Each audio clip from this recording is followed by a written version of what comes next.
Well, hello, True Life. I wanted to give you an update on our plans for reopening this Sunday. And also at the end of this, I'm going to put on a video that Tori, Victoria Villegas, sent us, sharing with our fellowship her experiences and what she's brought back in her heart from the time in Malawi, Africa. And then Rich Pivo allowed me to post a couple of his bloopers. We thought it might make you laugh and actually realize how many takes and work. One of the songs he sent me, it was like take 7. And just as an encouragement to those of you who did try and do videos and found it frustrating or hard, or maybe think, oh, those look so good, and realize that a lot of that is a lot of work, a lot of takes, a lot of editing. And you've also seen me post videos where they're blurry and not, and just getting it out to you and doing our best. So anyway, as I've said in our emails, our plan as elders is to cautiously reopen this Sunday for in-person gatherings at the church building there in Lockwood. I say that with a caveat that there is a Monterey County Zoom meeting that I've been asked to join in on this afternoon, which will include 2 of the county supervisors, the sheriff, representative from the Monterey County Health Office, and multiple faith leaders from around the county. I took part in one of those about a week and a half ago. I did get off the phone with Supervisor Lopez's office just a few minutes ago, and my understanding is this meeting is just to go over people who have any questions about the state guidelines and things, that there's going to be nothing thrown out that would present a last-minute obstacle to us meeting. But for some reason this changes tonight or tomorrow morning, I'd send out an updated email. Otherwise, not hearing differently from me, assume this is how we're going. I want to let you know that this decision to gather again has not been taken lightly on either side. To delay gathering when many of us have felt there's been strong constitutional and religious liberty issues that have been violated, or to gather prematurely knowing this virus is real, is serious, and while maybe the figures, the death figures or whatever, didn't reach what some people said they might, that could have been because of very proactive measures. It could have been initial things that were not understood. But I just encourage all of us to have grace. I don't envy any of our leaders, and I was sharing with someone the other day, when we get a wildfire call, a wildland call in the middle of summer, if it is even a smell of smoke that's being investigated, there will be a full wildland dispatch to include air tankers, helicopters, hand crews, dozers, multitude of engines, resources from different counties and agencies, until that first engine gets there and assesses and can say, quarter acre, surrounded 3 sides with the road, resident has a tractor on the 4th side, slow rate of spread, continue 2 engines, cancel the balance. But that initial response, you want in many ways to over respond, because you don't want something to get big and out of control. And I get that mentality. I understand that the analogy I use doesn't work completely, because there's not constitutional rights involved or religious liberty rights. But all I'm trying to say is we need to be a people of grace, being a people who have received so much grace ourselves from God, immeasurable counts of grace. And we need to be those who are the salt and the light in this time, not the bitter, complaining, negative ones. So I guess all that to be said, we've heard President Trump's declaration of churches as essential. I think we all knew they were anyway, but have sought to honor the authorities as commanded in the Bible. We now have the state guidelines for house of worships reopening in-person gatherings. We have gone through those, feel that we can meet the ones that apply. Some are rules, and many are just suggestions, and we've gone through and decided which ones we feel apply to us, which we can take. Much of it does not apply to us because I'm the only employee of the church. The church building is not used by staff, secretaries, and everything regularly. So not all of it applies, but we recognize that not everyone's going to feel comfortable with this decision to gather. I've heard from many of you, either because of prior plans before you knew we were gathering, or because of health concerns, that you're just not ready to come back, and that is completely okay. As I've said in recent teachings, we have one audience in the end, one that it matters, one that we're accountable to. And many of you, I'm not even sure I would encourage you to gather right now in person yet. As things start to open up, give it a little bit of time to see if we start to see an increased spike or whatever. We want you around for a long time. I want to thank, regarding this decision, everyone who took seriously our request to be praying for us, because we took very seriously this issue of when to gather, weighing our citizenship in the U.S. versus our citizenship in heaven. And it's been a very hard decision, and I'm still not positive we've made the right one on either side, whether we should have opened earlier or we should be waiting longer. And I do feel the three of us have come to the place where we feel it's time, and I know many of you, well, there's many of you who can't, many of you have asked us to, and gather, and so we'll see. You know, I don't know if we have such a small crowd on Sunday and difficulty posting anything online from Sunday, then maybe we've done more harm than good in actually being ministering to far fewer than we would have with the way we have been. But I don't know. All I know is we've tried to seek God, and this is where we're at. So regarding this time that we have been sheltered in place, I want to thank from the bottom of my heart those of you who have just risen into this moment. You have reached out to people. You have made offers to help. You've run errands for people. For those of you not in places to do that, who have called people, been sensitive to the Spirit's leading, I want to thank those of you who have sent in videos and pictures and email updates for the videos we've been sending out. And I can't thank enough those of you who made the time to watch them.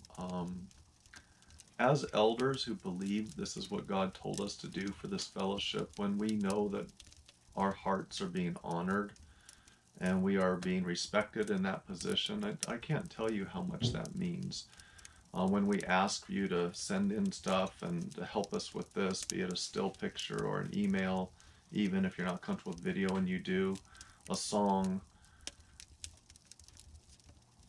That verse in Hebrews, you know, about the elders don't have a troubled heart, basically, as they shepherd the church, but that you make it easy for them. You blessed us, and I thank you for that. To have your support in those areas that we asked, and when we asked, really means a lot. Those of you who continue to send in your tithe and offerings as you were able, and I know some of you just haven't been able to, and that is between you and God. He knows. Okay, that there's no condemnation in Christ, and but thank you for those of you who have and been able to do that and continued. So regarding our decisions, and I want to also thank those who've been praying through the directory list and volunteered. That also is huge. So regarding our decision to resume in-person gatherings this Sunday, as I said, we've looked at the California recommendations, suggestions, and here's how it's going to work. And I'm just going to go down through this quickly. We are going to meet inside the building. We do not see a feasible way to meet outside the building between sound system, the dynamics of our fellowship, the ages sitting in the sun, traffic noises, bugs. We just don't feel, none of us feel that that's a good fit for our fellowship. We are going to try and keep the swamp cooler running to keep fresh air coming into the building. We do not see an issue with the capacity of either 25% of the building capacity or 100 people, whichever is less. If we have so many people flocking to our service seeking Jesus that this number becomes an issue.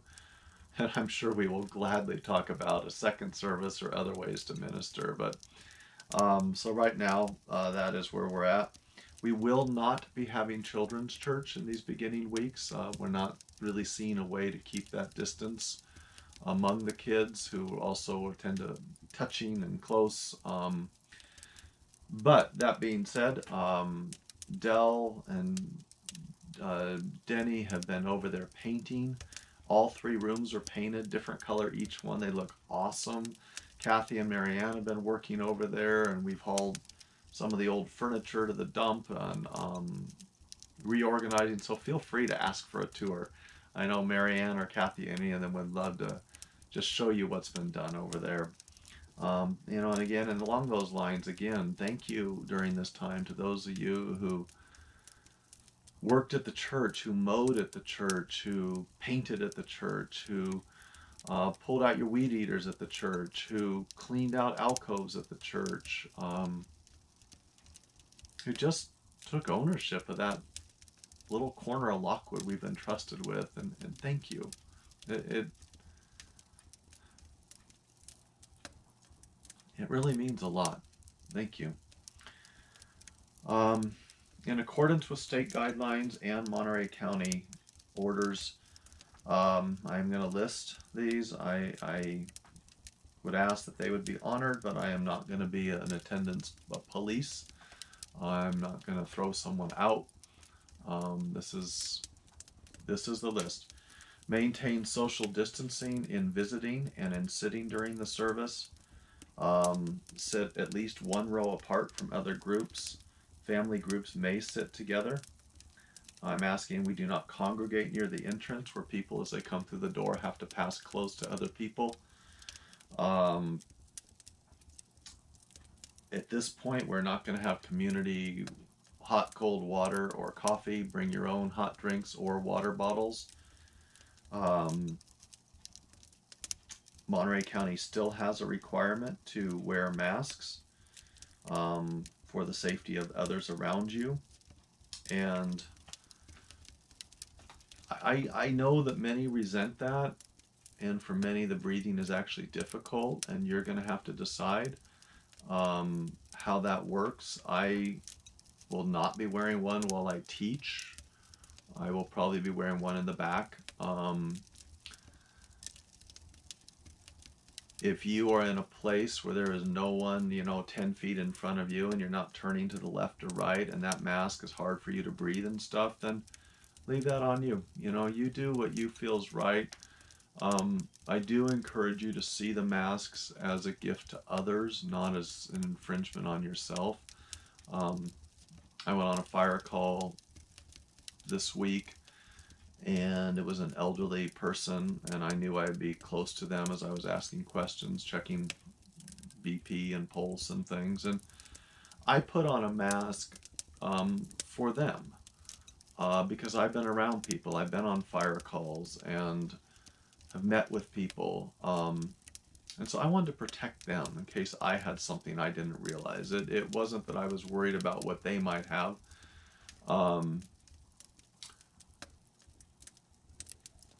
Just a thought. We are asking you to wash hands using the soap and water provided in the kitchen and the bathroom.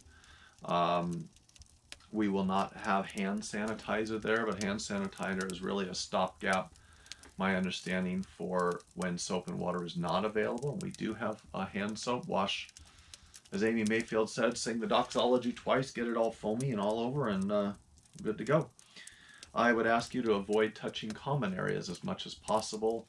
Not saying we can't use the library or things, but just be wise is all we're asking. Common sense here, if you have symptoms of the coronavirus, such as a frequent cough, fever, difficulty breathing, chills, muscle pain, sore throat, recent loss of taste or smell, or if you've been around someone with these symptoms who's been diagnosed with it, would ask that you would please stay home.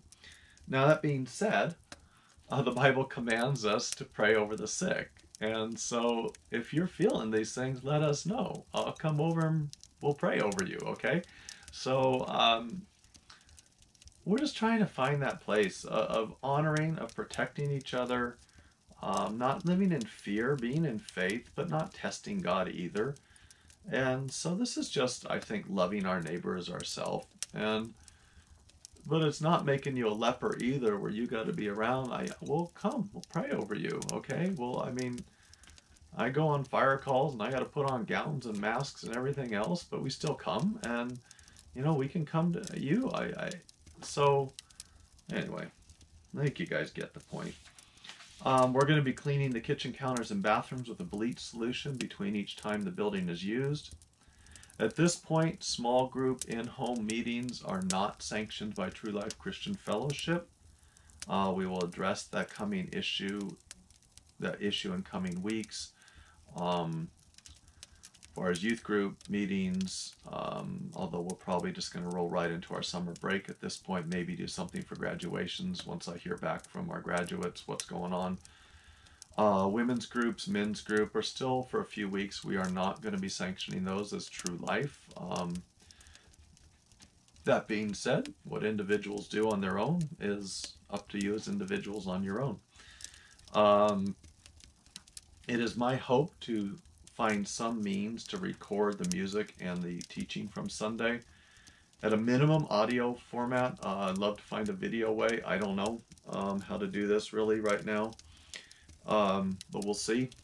And to get those out, I just don't see a means for me to record a whole separate teaching and Rich to record whole separate songs and still do Sundays as well. We'll do our best. I don't want leaving anyone out of the loop. As far as midweek videos, I would still like to do those for at least the next 3 to 4 weeks.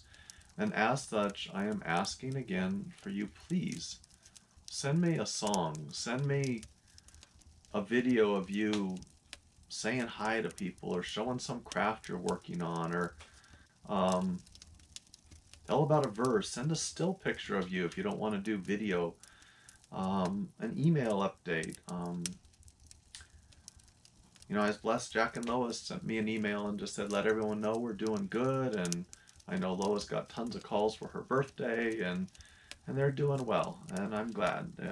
They're certainly our oldest couple in the fellowship, and the one we would naturally think about the most, and love them deeply. And I'm glad they're staying safe through this. But please send me in your videos, your photos, those couple of minutes that you just do a selfie video or whatever could really bring a smile to someone who maybe can't be there on Sunday or needs that midweek contact. I want to close before I put on Tori's video and Rich's blooper reel, I want to close by saying this. I'm still praying about what I'm going to teach this Sunday, but I'm not, I'm at this point, I would have to say it's probably not going to be a lot about the coronavirus or about the shelter in place, other than maybe as an illustrative example of something. But I'm going to ask if we do prayer requests and praises. I'm still figuring out the service. We'll probably keep it shorter than our normal ones. But I'm going to ask that you really be careful in your comments, whether you're standing around 6 feet apart from someone just talking before or after the service, or some comment you might make during prayer requests and praises, that you really be careful and weigh your words. The Bible is very clear that the tongue, and an analogy that we should all get out here, the tongue is like that match that gets set to the grass. And once it ignites and starts to run, it's out of control. You can't take it back. And your casual comment voicing your opinion about the ludicrous nature of either being forced to wear masks or people who don't wear masks, or being forced to shut your business, or people who don't understand why the businesses were shut. Whatever side you're on, someone's on the other. And right now the devil is just pacing about seeking to divide. And I'm not saying that there are not some major issues of what it means to love our neighbor, what it means to live as a Christian in the United States, what our Constitution stands for. But I don't feel like now is the time for commentary on that or to talk about it. People, I read there was a post on the SLO County Facebook page news about the canceling of the Mid-State Fair yesterday, and by this morning there were 288 comments on it, and the bitter, just degrading, cutting comments on both sides of the spectrum. We don't need to go there, and we don't need to wound someone for the way they sincerely feel. Each servant is accountable to his own master. And you may feel something is stupid or someone is stupid for something, but we don't know that God didn't tell them that. We don't know. Remember, we are each accountable to God and to God only. We are each responsible to God alone. And so please be careful tomorrow, Sunday, in how you talk, the comments you make, how you express your personal feelings about all this. Let's just fix our eyes on Jesus, the author and finisher of our faith. Let's celebrate him, rejoice in his grace and his love and our freedom. There is no condemnation in Christ. Let there not be in us. Let us be salt and light. Let the world know that we are his by our love. By our love. All right. God bless you. I'm not putting this on the Lockwood Facebook page this week that we are meeting. That being said, if you know someone that you think's been moved during this time and would like to come to church, feel free to let them know. Let them know the rules that I've expressed here. Send them a link to the video, however you want to do it. Summarize it, paraphrase it. Okay, yeah. Well, Tori sent us the video of her time she wanted to share with us that she recorded just for us. So thank you, Tori. I'm going to play that. And then right after that, I'm just going to roll it right into a couple silly moments from Rich Pivo's songs recordings and let the video end on its own at that point. God bless you, True Life. I will see some of you Sunday. For those of you I won't, I will try and get something up for you by Monday or Tuesday. We'll go from there. All right. God bless you. Bye-bye. Hi, True Life. I wanted to share this video with you about my missions trip to Africa and Malawi, and I wanted to thank everyone for their support, for their prayers. I was so thankful to be in that country and that God had called me there, and so thankful that I had people here in this community supporting me, and I really couldn't have done it without my family here. And so I want to thank everyone and just talk a bit about what happened there and my experience, because obviously I can't be with you all in person because of coronavirus, but let me just share a bit of how I got there. So I had always wanted to travel, and so I felt like going to Malawi was the thing that God wanted me to do. So I was there for about 5.5 months doing a missions course called DTS, Discipleship Training School, with an organization called YWAM, which is Youth with a Mission. And while I was there, they were training me in the school for the first few months in a lecture period where I was in a classroom with many of the locals there. There were 12 of us in total, and I, a girl from the UK, Marie, and a girl from the Netherlands, Katinka, we were the only foreigners, and some people were from refugee camp in DRC, and then the rest were Malawians. And so we had a lot of fun together. I really enjoyed my time spending there, and then I learned a lot about God's character and nature. We learned about who He is and how to evangelize, and also, me personally, how to evangelize in a culture that I wasn't familiar with. And a bit about Malawi. Malawi is in eastern Africa, and it's a very small country. It's pretty poor, but what I loved about that culture was how relational it is. And God's heart is really there and I felt the warmth and caring nature of the people and their hospitality, and I met so many amazing people and built so many great relationships there that I will never forget, and they'll always be with me for the rest of my life. And they have been so warm to me, and they have great visions, and I really felt there was discipleship from both sides, and we could reach out together even across from the world, from different cultures. And so it was an experience that I will always care very deeply and hold very deeply in my heart. And so after that, after the 6 months period of training and doing some mission work, traveling around Malawi and getting to know more the villages and the people that lived there, I decided to stay. And so after I had graduated, I stayed for another 2 months until another course, which is a secondary level course, a Bible school, was going to start in Malawi for the first time. And so I had the privilege and to go there and read the Bible for 3 months. And so that's what was it 3 months? It was a 3-month course. We read the whole Bible, and again, I learned a lot. I'm so thankful that I had stayed. So I was there for about 9 months, and then I had to cut the trip about 2 weeks early, but I did graduate from that course, and I had to come straight back here.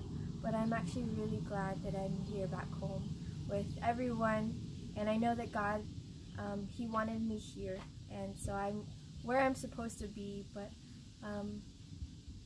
I really loved where I was, and so yeah, that was my experience.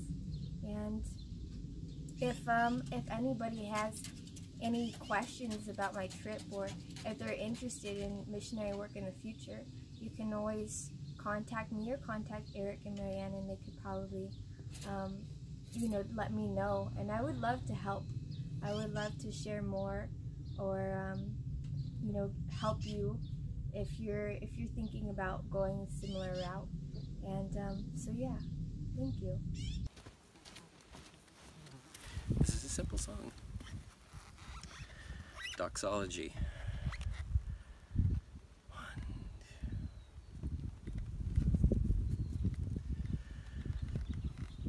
Doxology.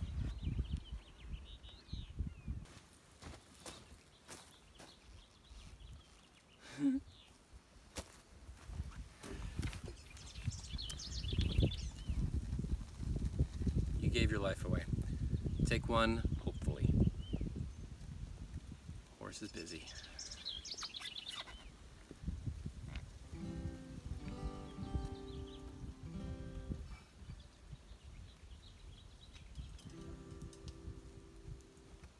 Okay, here we go.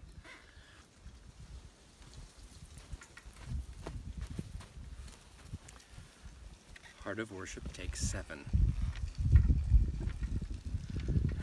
I'll wait until the horse is done.